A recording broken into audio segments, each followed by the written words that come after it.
শান্তিপুর গ্রাম। প্রাকৃতিক সৌন্দর্যে ভরপুর এই গ্রাম। সত্যি নামের মতো এই গ্রামের মানুষজন সব সময় মিলেমিশে শান্তিতে বসবাস করে।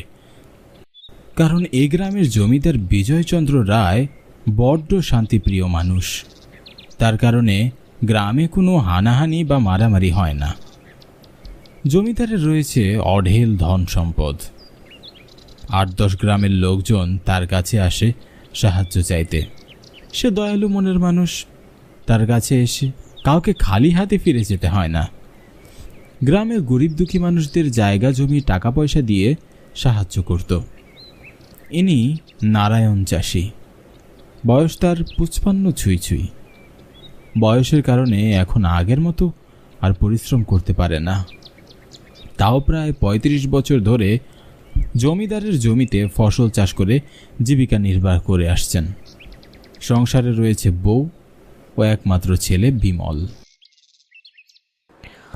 বলছিলাম কি, আজ কাজে না গেলে হয় না? তোমার শরীরটা তো ২ দিন ধরে ভালো যাচ্ছে না যে। কাজে না গেলে খাবে কি? এবার ভেবেছি জমিদারের কাছ থেকে একটু বেশি জমি লিজ নিব, বুঝলে? ছেলেটাকে তো একটি ভালো জায়গায় দাঁড় করাতে হবে বলো। ভালো করে জাতের ধান লাগাবো, ফসল ভালো হবে, আর রোজ রোজ এই আলু ভর্তা দিয়ে ভাত খেতে হবে না। তখন হাট থেকে বড় মাছ মাংস কিনে আনবো।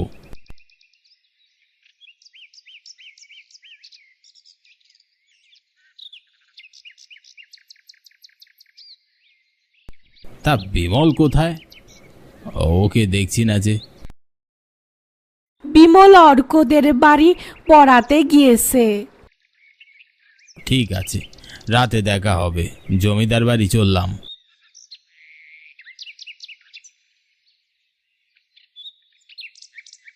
নারায়ণ কঠোর পরিশ্রমী একজন কৃষক। সে জমিতে চাষাবাদ করে সময় মতো জমিদারের টাকা পয়সা পরিশোধ করে। এজন্য জমিদারও তাকে বেশ পছন্দ করে। আজ সে এসেছে জমিদারের সাথে কথা বলতে। জমিদারের অনুমতি থাকায় জমিদারের সাথে দেখা করতে তাকে বেগ পেতে হলো না।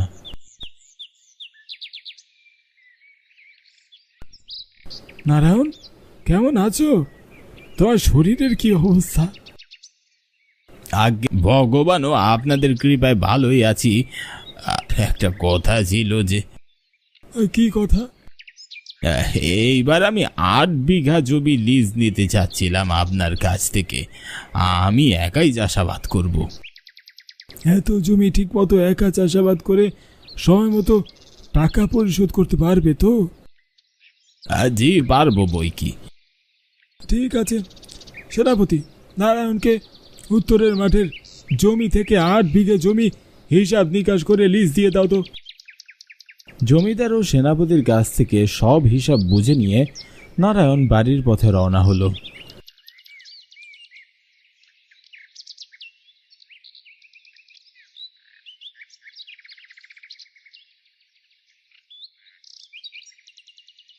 জমিদারের কাছ থেকে তো জমি নিল, কিন্তু সবগুলো জমিতে কাজ করতে পারবে কিনা সে চিন্তা মাথায় থেকে তার গেল না। বয়স তার ৫৫ কোঠায় পা দিয়েছে। শরীরটাও আর আগের মতো সায় দেয় না। মন চাইলেও আর আগের মতো পরিশ্রম করতে পারে না। কিছুদিন পর পর বুকের বাম পাশটায় কেমন যেন ব্যথা অনুভব হয়। কাজ করতে অনেক কষ্ট হয় তার, কিন্তু ছেলেটির ভবিষ্যতের কথা চিন্তা করে নিজের সব কষ্টকে সহ্য করে সে কাজ করে।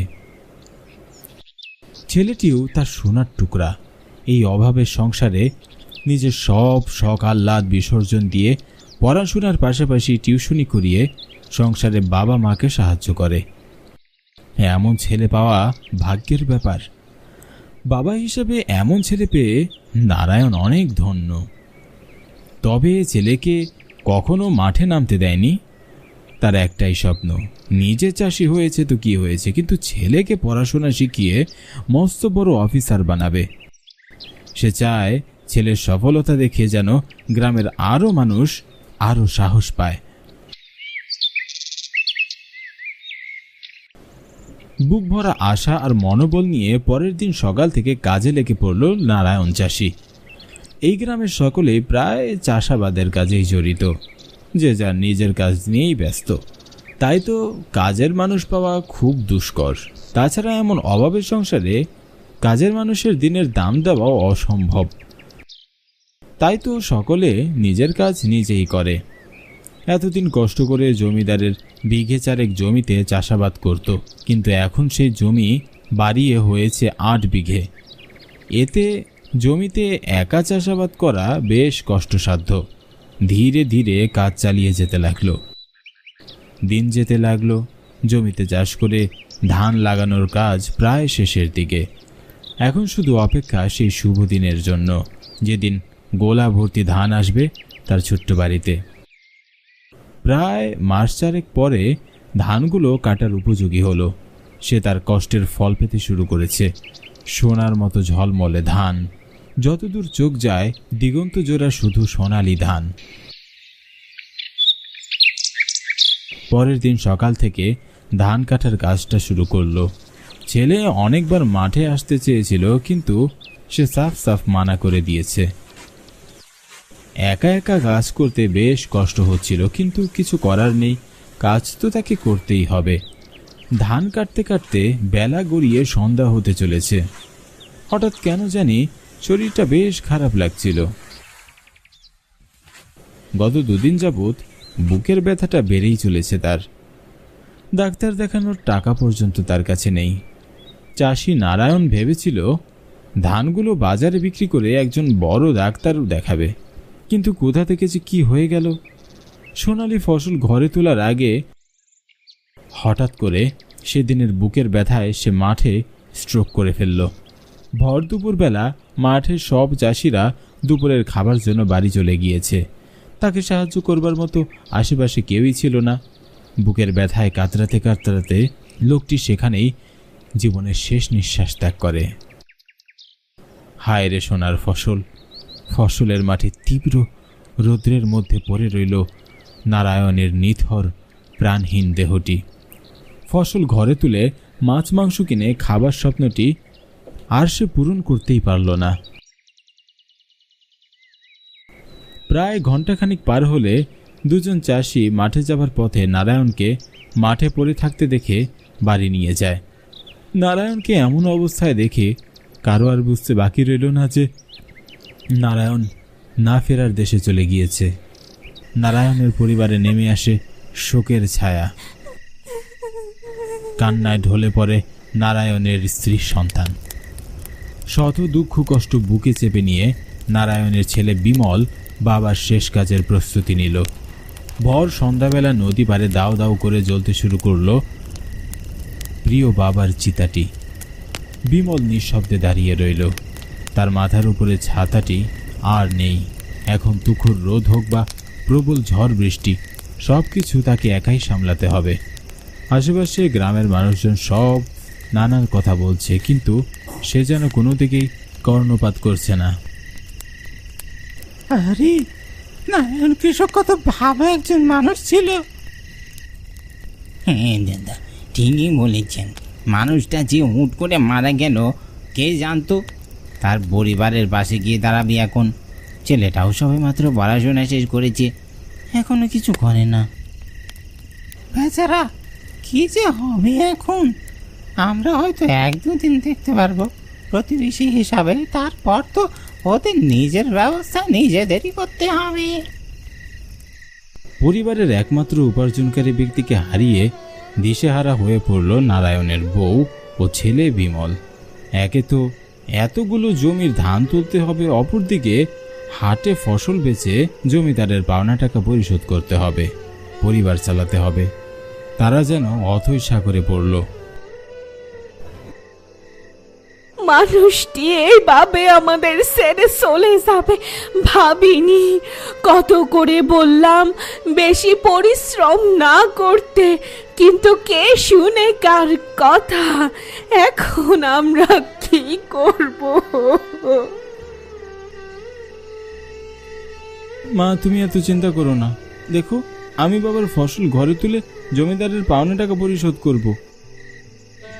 এত কষ্ট করে তোরে পড়াশোনা শিখিয়েছি, এত মেধাবী ছাত্র হয়ে তুই ফসল কাটবি বাবা? তোর বাবা বেঁচে থাকলে তোকে কখনোই মাঠে যেতে দিত না। মা, কোনো কাজকেই ছোট করে দেখতে নেই, সব কাজই কষ্ট করে করতে হয়। এখন এই কাজ না করলে তো সংসার চলবে না। আগে নিজের জীবন বাঁচাতে হবে, তারপর অন্য চিন্তা করা যাবে। বিমল তার কথা মতো পরের দিন ভোর হতেই বেরিয়ে পড়ল মাঠে ফসল কাটতে। 3-4 দিন ধরে সে সব ফসল কেটে গোলা ভর্তি ধান তুলল। আহ, কি শান্তি! গোলা ভর্তি ধান দেখেই মনটা ভরে গেল। বাবার কত আশা ছিল এমন গোলা ভর্তি ধান দেখার, কিন্তু বাবা দেখে যেতে পারল না। এই অসময়ে কেমন বৃষ্টি রে বাবা! আজই ফসল কেটে ঘরে তুললাম আর এখনই বৃষ্টি হলো। এতগুলো ধান বৃষ্টিতে ভিজলো, সব ধান তো নষ্ট হয়ে যাবে। না না, বাবার কষ্ট করে ফলানো ধান আমি নষ্ট করতে পারি না। এ শুধু ধান নয়, এ এক অমূল্য রত্ন, সোনার থেকেও দামি আমার কাছে। আগামীকাল তো হাট, যে করেই হোক কাল ফসল নিয়ে হাটে যেতে হবে। চারিদিকে মেঘাচ্ছন্ন আকাশ, আকাশে কালো মেঘের ভেলা। সময় নষ্ট না করে সকালে আলো ফোটার আগেই ভোর 4টা নাগাদ বিমল নৌকাতে ফসল বোঝাই করল। মুষলধারে বৃষ্টি শুরু হওয়ার আগেই তাকে হাটে পৌঁছাতে হবে, তাই সে তাড়াতাড়ি করে নৌকা নিয়ে বেরিয়ে পড়ল হাটের উদ্দেশ্যে। যতদূর চোখ যায় নদীর দুপাশে ধান, অন্ধকার ছাড়া কিছুই দেখা যাচ্ছে না। চারিদিকে ঝিঝি পোকার শব্দ, আকাশে ভেসে বেড়াচ্ছে কালো মেঘের ভেলা, মাঝে মাঝে বিদ্যুতের ঝলকানি। নিশ্চুপ নিস্তব্ধ একেবারে নদীর চারপাশ, এরই মাঝে বইছে হালকা শীতল বাতাস। স্তব্ধ চারপাশ দেখে কেমন যেন ভয় অনুভূত হলো। প্রাণ জুড়িয়ে যাওয়ার মতো শীতল বাতাস বেশ প্রশান্তি দিচ্ছিল। মাঝি, ও মাঝি, আমাকে একটু সাথে নিয়ে যাবে? লোকটির ডাক শুনেই বিমল তাকিয়ে দেখে একজন লোক নদীর পাড়ে দাঁড়িয়ে আছে। এমন ভোরবেলা লোকটিকে দেখে বিমল কিছুটা অবাক হলেও পরক্ষণেই ভাবল হয়তো লোকটি তার মতো হাটে যাবে। লোকটিকে সাথে নেবে নাকি নেবে না এটা নিয়ে সে বেশ দ্বিধাদ্বন্দ্বের মধ্যে পড়ে গেল। নানান চিন্তা ঘুরপাক খাচ্ছিল বিমলের মাথার ভিতর। এসব ভাবতে ভাবতে বিমল পাড়ের কাছে গিয়ে লোকটিকে জিজ্ঞাসা করল, কোথায় যাবেন? হাটে যাব দাদা, আপনিও তো হাটে যাচ্ছেন, আমাকে একটু সঙ্গে নেবেন? ঠিক আছে, নৌকায় উঠে পড়ুন। লোকটি নৌকাতে উঠে বসে পড়ল। বিমল গুনগুন করে নৌকা চালাচ্ছে। চারিদিক নিস্তব্ধ হয়ে রয়েছে। একদিকে লোকটিও চুপচাপ হয়ে বসে রয়েছে। পরিবেশটা কেমন যেন গুমোট লাগছিল। তাই সে কিছুটা পথে গিয়ে নীরবতা ভেঙে লোকটিকে জিজ্ঞাসা করল, দাদা, এ গ্রামে তো আপনাকে কখনো দেখেছি বলে মনে পড়ছে না। আমাকে দেখবে কি করে? আমি তো অনেক আগেই মারা গিয়েছি। মানে আমি কি অশরীরের পাল্লায় পড়লাম?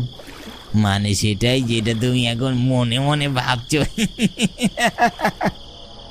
লোকটির রহস্যজনক হাসি আর কথাবার্তা শুনে বিমল কিছুই বুঝতে পারল না। এমন সময় চলতে চলতে হঠাৎ করে নৌকাটি মাঝ নদীতে এসে থেমে গেল। বিমল অনেক চেষ্টা করেও নৌকা 1 ইঞ্চি সরাতে সক্ষম হলো না। আকাশে ঘন কালো মেঘ, যেন যে কোনো সময় মুষলধারে বৃষ্টি শুরু হবে। একদিকে হাট বসার সময় হয়ে যাচ্ছে। বিমল চিন্তায় পড়ে গেল। কি দাদা, নৌকা কি চলছে না? দেখুন কেউ আবার পানির নিচে ট্রেনে ধরছে না তো? কি বলছেন? আমি মরছি আমার চালায়, আর আপনি আবল তাবল বক বক করছেন। বুঝতে পারছি না কি হলো। হচ্ছেটা কি? মনে হচ্ছে নৌকার নিচে কিছু একটা আটকা পড়েছে। পানিতে নেমে দেখতে হবে। আপনি বসুন, আমি দেখছি। কথা বলে বিমল পানিতে নেমে নৌকার নিচে দেখতে লাগলো নৌকার কি হয়েছে। সে নৌকার নিচে কিছু খুঁজে পেল না। তারপর নৌকার উপরে উঠে আসলো। নৌকার উপরে উঠে লোকটিকে দেখতে না পেয়ে বিমল আতঙ্কিত হয়ে পড়ে। কি ব্যাপার? লোকটি তো এখানেই বসেছিল, কোথায় গেল? নদীর মাঝখানে থেকে কোথায় নেমে যাবে সে? চারপাশের নদীতে আমি আর নৌকা ছাড়া তো কিছুই দেখতে পাচ্ছি না। বিমল চারপাশে ভালো করে খুঁজে দেখতে লাগলো, কিন্তু সে কাউকেই খুঁজে পেল না। সে ভীষণ ভয় পেয়ে গেল এবং তাড়াতাড়ি এই জায়গা থেকে নৌকা জোরে জোরে চালাতে শুরু করলো অন্য জায়গায় যাওয়ার জন্য।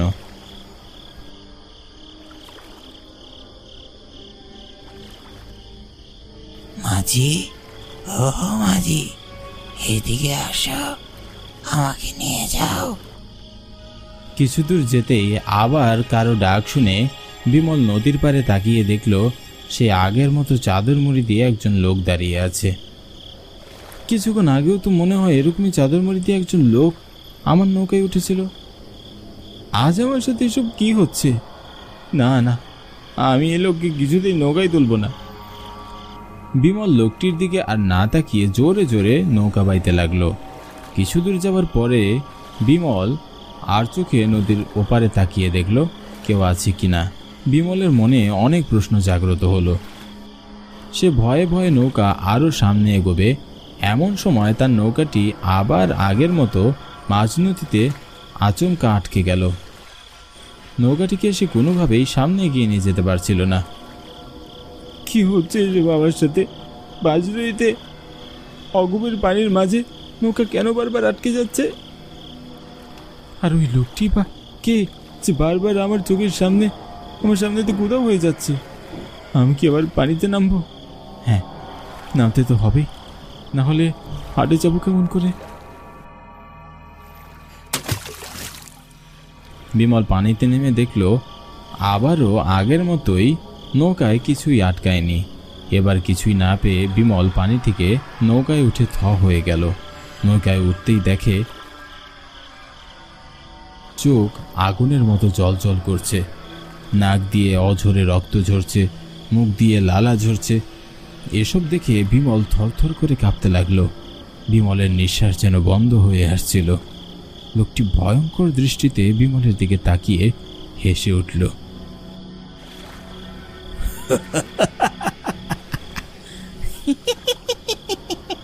কে বাঁচাবে আজ তোকে আমার হাত থেকে? কেউ নেই এখানে। হাসতে হাসতে সে নৌকায় থাকা ধানের বস্তাগুলোকে এক হাতে উঁচু করে নদীতে ফেলে দিতে লাগলো। বিমল তাকে অনেক অনুরোধ করলো তার সোনার ধানগুলোকে যেন নদীতে ফেলে না দেয়। কে আপনি? আপনি আমার এমন ক্ষতি করছেন কেন বলুন? দয়া করে আমার ধানের বস্তাগুলো ফেলবেন না। লোকটি তার কোনো কথায় কান দিল না। লোকটি আরো ভয়ঙ্কর হয়ে উঠল। সে এবার দু হাত দিয়ে জোরে জোরে ধানের বস্তাগুলোকে নদীতে ফেলে দিতে লাগলো। এ দেখে বিমল হতভম্ব হয়ে পড়ল। যেই না সে লোকটিকে বাধা দিতে গেল, আর লোকটি তার দিকে তেড়ে আসতে লাগলো। চারিদিকে পানি থই থই করছে। পানিতে ঝাঁপ দেওয়া ছাড়া আর কোনো উপায় নেই বিমলের। বিমল বাঁচার জন্য নদীতে ঝাঁপ দিল। অনেক কষ্টে সাঁতার কেটে নদী পার হলো। সে নদীর পাড়ে এসে শরীরে যতটুকু শক্তি অবশিষ্ট আছে তা দিয়ে জোরে দৌড় দিল। দৌড়াতে দৌড়াতে মনে হলো সেই লোকটির ছায়া যেন তার পিছু নিয়েছে। বিমল ধীরে ধীরে পিছনে তাকিয়ে দেখে পিছনে কিছুই নেই। এমন সময় তার চোখ পড়ল সামনে থাকা একটা বাড়ির দিকে। বিমল কোনো মতে নিজেকে সামলিয়ে তারপর দরজায় ঠকঠক করতেই একজন লোক দরজাটি খুলে দিল। বিমলের এমন অবস্থা দেখে সে জিজ্ঞাসা করল, কি হয়েছে আপনার? আপনি এমন হাঁপাচ্ছেন কেন? বিমল লোকটিকে সব ঘটনা খুলে বলল। সব শুনে তিনি বললেন, আপনি যে লোকটিকে দেখেছেন সে আমাদের পাশের গ্রামের মাঝি ছিল। মাছ ধরা ছিল তার নেশা। সে প্রায়ই রাত করে মাছ ধরত। সেদিন তার জালে হঠাৎ করে একটা বড় রুই মাছ ধরা পড়ে। বড় মাছ পেয়ে মাঝি খুশি হয়ে মনে মনে নৌকা পাড়ে বেঁধে রেখে সামনে পা বাড়াতেই হঠাৎ পেছন থেকে সাদা শাড়ি পরা একটি মেয়ে তার কাছে থেকে মাছটি নিয়ে যেতে চায়, কিন্তু সে দিতে রাজি হয় না। মাঝি ভাবতে পারেনি মেয়েটি কোনো সাধারণ মেয়ে ছিল না। মাঝি মেয়েটির কথায় পাত্তা না দিয়ে তাকে পাশ কাটিয়ে মাছটি নিয়ে চলে গেল। পরদিন সকালে মাঝির লাশ এই শ্মশানে পড়ে থাকতে দেখা যায়। তার রহস্যজনক মৃত্যুর কারণ আজও অজানা। মাঝির আত্মা ঘুরে বেড়ায়। মৃত্যুর পর থেকে মাঝে মাঝে এমন নৌকায় ঘুরতে দেখা যায় মাঝিকে।